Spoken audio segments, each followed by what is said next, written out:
చూస్తే కనుక చిన్నపిల్లల్ని సినిమా చూడొద్దు అన్నటువంటి ముందు మెసేజ్ ఇచ్చారు. చూడొద్దు అనుకుంటే ఏ జాబితాలోకి వెళ్తుందో లేకపోతే హార్బిల్ జాబితాలోకి? ఇది 18+ అండి. బట్ 18+ వచ్చినంత మాత్రం చేత అందరూ దాన్ని స్టమక్ చేసుకుంటారని కూడా నేను అనుకోను. కొంతమంది ఆ వయలెన్స్‌ని గానీ, లేకపోతే ఒక రియలిజంని గానీ చూడడానికి ఇబ్బంది పడతారు. అలాంటి వాళ్ళకి అందుకే సున్నిత మనస్కులను కూడా రావద్దనే మనస్ఫూర్తిగా కోరుకుంటున్నానండి. తర్వాత మళ్ళా మీ మనోభావాలకి పూచి తీసుకునే పరిస్థితి అయితే ఉండదు కదా! ఎందుకంటే ఫిల్మ్ మేకర్‌గా నా స్టేట్మెంట్ నేను ఇచ్చాను.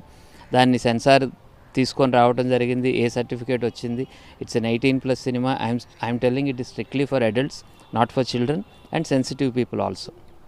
చూస్తే కనుక మన ఇంట్లో అనునిత్యం తిరుగుతున్నట్టు బొద్దింకని చూస్తే చిన్నపిల్లలు భయపడతారు, పెద్దవారు దాన్ని చంపేందుకు ప్రయత్నిస్తారు. కాకపోతే ఇంట్లో నుండి మురికిని శుద్ధి చేసేందుకు అది చేసిన ప్రయత్నాన్ని ఎవరు కూడా పరిగణలోకి తీసుకోలేదు. అటువంటి ఒక జీవి కథని ఆధారంగా చేసుకొని కాక్రోచ్ సినిమాని తెరకెక్కిస్తున్న